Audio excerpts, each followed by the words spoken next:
Tenc ganes d'escoltar un conte ben bonic que sigui bo d'entendre i que sigui divertit. Pot ser un conte de fades, pot ser un conte de dracs, pot ser hi surtin bruixes, pot ser hi hagi gegants.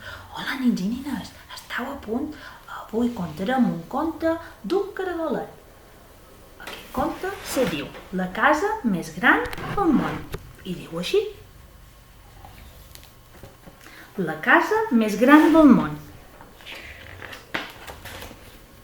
Hi havia una vegada uns caragols que vivien a una col ben sucosa. Se movien a poc i duien la seva caseta de fulla en fulla. Sempre cercaven el tros més tenre per poder-se'l menjar. Un dia, un caragolet li va dir al seu papà: quan sigui gran, vull tenir la casa més gran del món, perquè amb aquesta caseta tan petita sempre se'n riuen de jo. Au va, li va contestar el seu papà, quina tonteria! Tu no ho saps que en els pots petits sempre hi ha la bona confitura? I li va explicar aquesta història.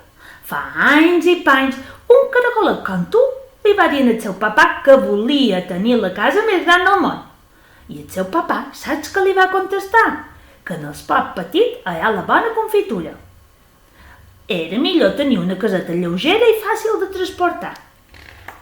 Però el caragolet no el se va escoltar i, amagat davall l'ombra d'una gran col, se va començar a moure i enreganyolar-se cap aquí cap allà fins que va descobrir quina era la manera per fer créixer la seva caseta. La seva casa creixia i creixia i creixia i els altres caragols de la col li varen dir: «Uau, quina caseta! Segur que aquesta és la caseta més gran de tot el món!» El caragolet va seguir moguent-se cap aquí cap allà i se'n revoltillava cap aquí cap allà fins que la casa va ser tan gran com un pa de pagès.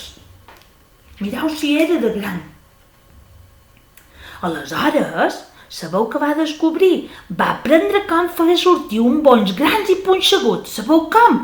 Pues movia la cova de dreta a esquerra i venga bonys per tota la seva closca plena de bonys. I no acaba aquí, mireu.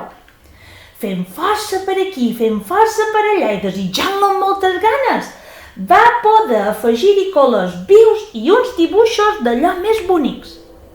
Estava convençut de que la seva caseta era la més gran, però també era la caseta més guapa de tot el món, i això el feia sentir orgullós i feliç. Un eixam de papallones que va volar damunt del caragol se varen aturar i varen començar: «Ah, mireu, què és allò? És una catedral!» «No», varen dir un altre, «és un circ! No!»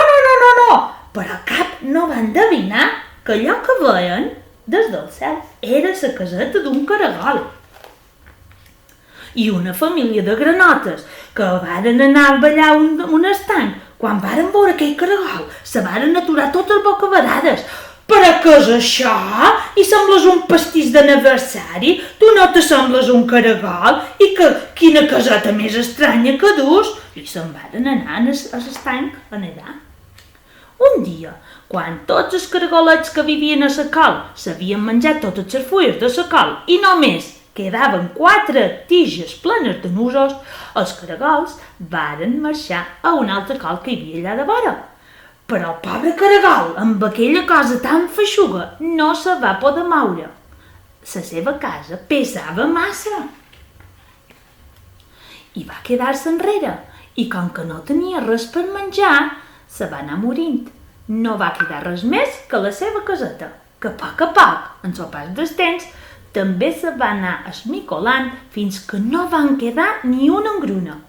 I aquí s'acaba la història, li va dir el papà al seu caragol. El caragolet, que va sentint les orelles ben obertes, estava a punt de plorar i aleshores se va recordar de la seva casa.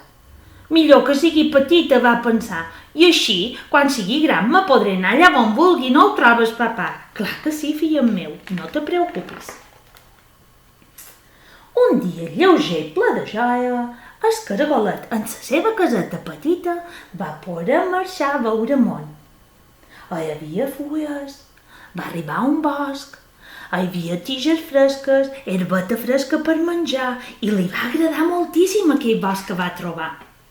Així que va decidir que podria quedar a viure allà.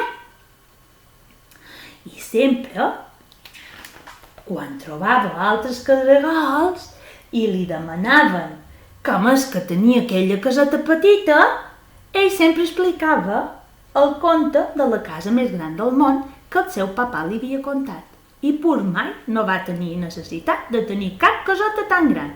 I conte contat, conte que s'ha acabat. I unes bombolletes fortes si vos ha agradat!